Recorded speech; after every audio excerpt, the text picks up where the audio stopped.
Hello दोस्तों, स्वागत है आपका अपने YouTube चैनल क्वेयर मैट्रिक्स पर। चैनल पर पहली बार आए हैं, सब्सक्राइब कर लीजिएगा, साथ ही बेल आइकन को प्रेस जरूर करिएगा जिससे नोटिफिकेशन आपके पास समय से पहुंच जाए। तो आज की जो वीडियो है इसमें रहने वाले हैं EMRS के 15 इंपोर्टेंट क्वेश्चंस जो कि आपके लिए बहुत ज्यादा इंपोर्टेंट होने वाले हैं और अभी आपके एग्जाम में सिर्फ और सिर्फ 20 डेज बचे हुए हैं और इन 20 डेज के अंदर अंदर आपको अपनी अच्छी से तैयारी करनी है। तो आज की जो क्वेश्चन है, इससे पहले मैंने आपको काफी सारे क्वेश्चंस कराए हैं, वीडियो अलग से बनी हुई है, प्लेलिस्ट देखेंगे, प्लेलिस्ट भी मैंने बना दी है तो उसको भी आप देख लीजिएगा, काफी ज्यादा हेल्पफुल ये रहने वाले हैं।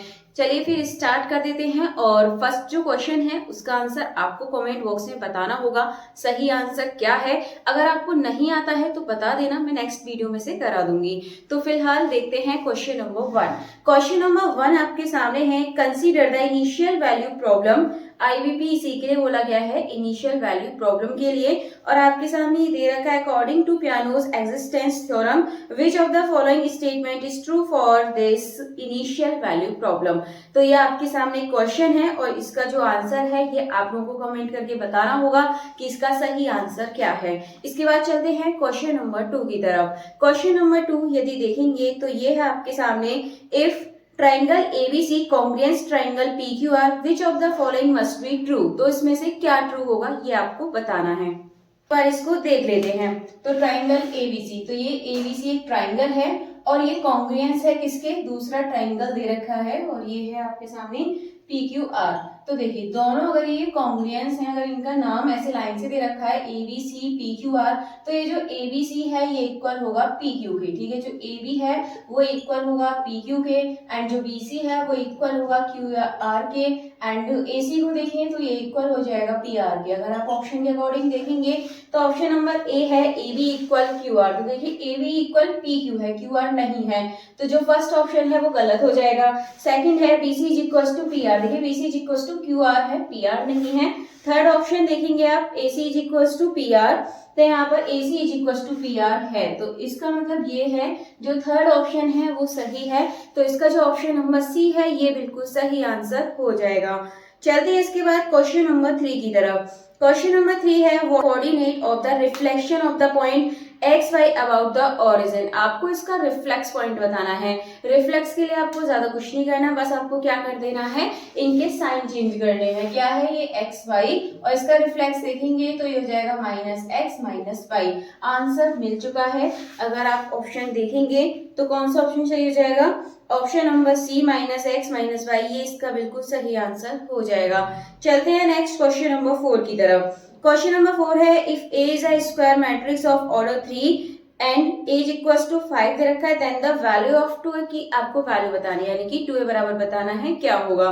तो इस क्वेश्चन को भी देख लेते हैं। तो देखिए हमारे सामने क्वेश्चन है जिसमें आपको ऑर्डर दे रखा है 3, तो ऑर्डर का मतलब n दे रखा है और इसके बाद आपको मॉड एज इक्वल्स टू 5 दे रखा है। अब ये है आपके सामने आपको 2a दे रखा है लेकिन ये दे रखा है मॉड में, तो आपको पता होना चाहिए जब हम इसे अलग करते हैं तो 2 के ऊपर क्या आ जाता है, जो ऑर्डर होता है और ये आपका a रहता है। तो 2 की पावर n यानी कि 2 की पावर 3 मल्टीप्लाई a का मतलब आपको दे रखा है 5, तो 2 की पावर 3 कितना हो जाएगा, 8 मल्टीप्लाई 5 और 40 आपको आंसर मिल जाएगा।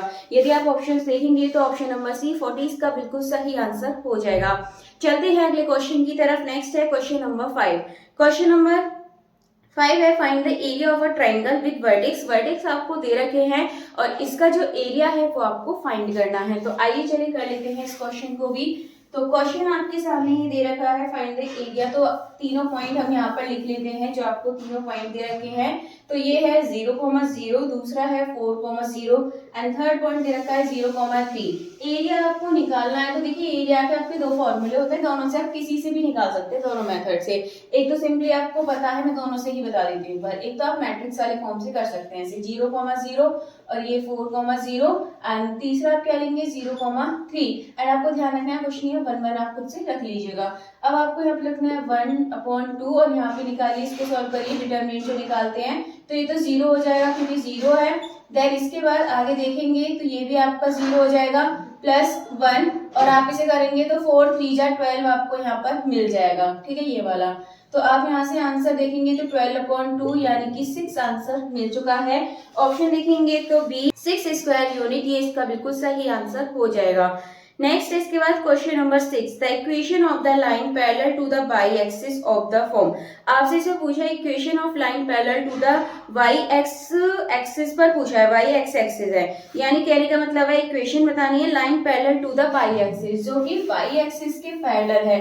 तो वाई एक्सिस के पैरेलल का मतलब है जैसे ये दे रखा है और इसके बाई एक्सिस ये है आपका, इसके क्या है पैरेलल है इस तरीके से। तो वाई का तो इसमें कोई रोल नहीं रहेगा, ये एक्स पर कट करेगी, तो इसमें जो सही आंसर हो जाएगा ये हो जाएगा option number B, X is equal to A, बिल्कुल सही आंसर है। चलते हैं इसके बाद नेक्स्ट क्वेश्चन नंबर 7 की तरफ। क्वेश्चन नंबर 7 है what is the solution set for the inequality. एक इनइक्वालिटी का क्वेश्चन है, इसमें आपसे पूछे इसका सॉल्यूशन क्या होगा, तो आइए इसे भी देख लेते हैं।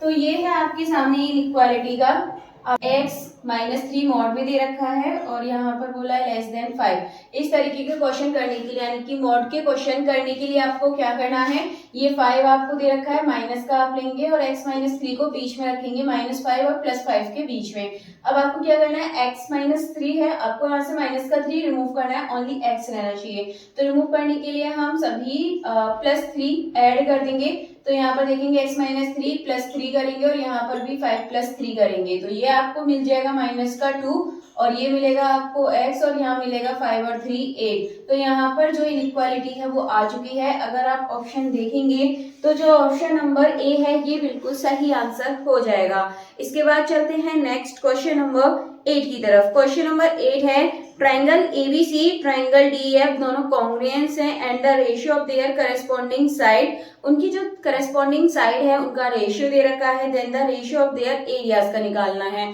ऐसा क्वेश्चन मैंने आपको पहले भी कराया था। इसमें देखिए क्या है, दो साइड का रेशियो दे रखा है, इसका मतलब ये दे रखा है आपको 4 और ये 9। मैंने इसका निकालने के लिए आपको बताया था सिंपली साइड का स्क्वायर कर देंगे तो एरिया का भी रेशियो आ जाएगा। तो 4 का स्क्वायर करेंगे और 9 का स्क्वायर करेंगे तो 16 अपॉन कितना हो जाएगा 81, यानी कि आप रेशियो में 16 रेशियो 81 आप इसे लिख देंगे। ऑप्शन देखेंगे तो ऑप्शन नंबर सी बिल्कुल सही आंसर हो जाएगा। इसके बाद देख लेते हैं क्वेश्चन नंबर 9। क्वेश्चन नंबर 9 है what is the rank of a 3x3 zero matrix. देखिए जीरो मैट्रिक्स है, 3x3 के से फर्क नहीं पड़ेगा, जीरो मैट्रिक्स है, इसीलिए इसकी जो रैंक होगी वो कैसी हो जाएगी, रैंक भी इसकी 0 हो जाएगी। तो ऑप्शन नंबर सी इसका करेक्ट आंसर हो जाएगा। इसके बाद नेक्स्ट है question number 10, what is the distance of the point 2,3 from the x axis. Distance आपको बतानी है, तो देखिए इसे भी हम किस तरीके से कर सकते हैं, एक्स एक्सिस से डिस्टेंस बतानी है तो आप इस तरीके से कर सकते हैं। जैसे आप इसे बना लेंगे और इसे बनाने के लिए आपको पता है 2 यहाँ पर है, 3 यहाँ पर होगा, तो ये पॉइंट आपको यहाँ मिल जाएगा 2,3। तो आप इसको ऐसे मिलाइए और डिस्टेंस कहाँ से पूछिए, एक बार ये देखिए डिस्टेंस पूछिए एक्स एक्सिस से। तो देखिए कितना है, पूरा 3 है और ये है 2।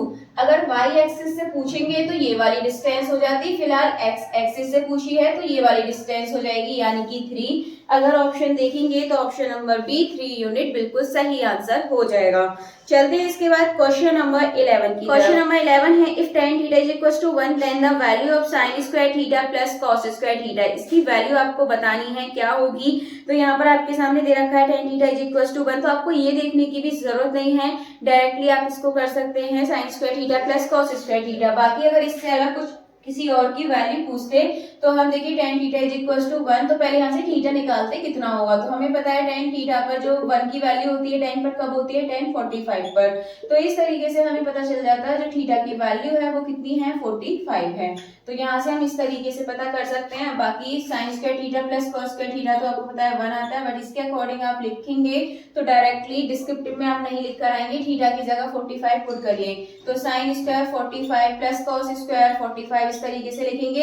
और आपको पता है इसकी वैल्यू क्या होती है, 1/√2 इसका स्क्वायर करिए प्लस 1/√2 इसका भी आप स्क्वायर करिए। आगे आप देखेंगे 1/√2 का स्क्वायर 1/2 और यहाँ पर भी सेम यही चीज होगी और आप इसको आगे प्लस करेंगे तो ये हो जाएगा और 1 आपको आंसर यहाँ से मिल जाएगा।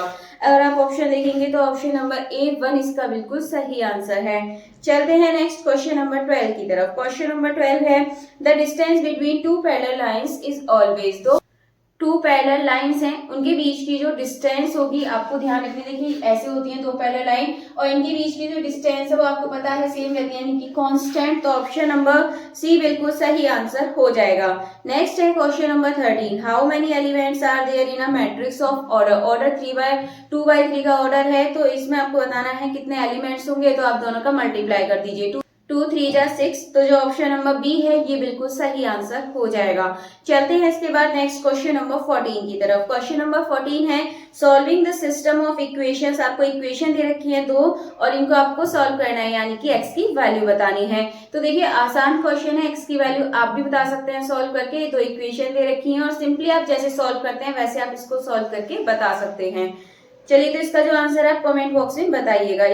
इसके बाद है question number 15, for any square matrix A if A की power T is equals to A then the matrix is called. तो आपको ही पता है इसको क्या बोलते हैं, सिमेट्रिक। डायरेक्ट याद करने वाला क्वेश्चन है, तो ऑप्शन नंबर बी इसका बिल्कुल सही आंसर हो जाएगा।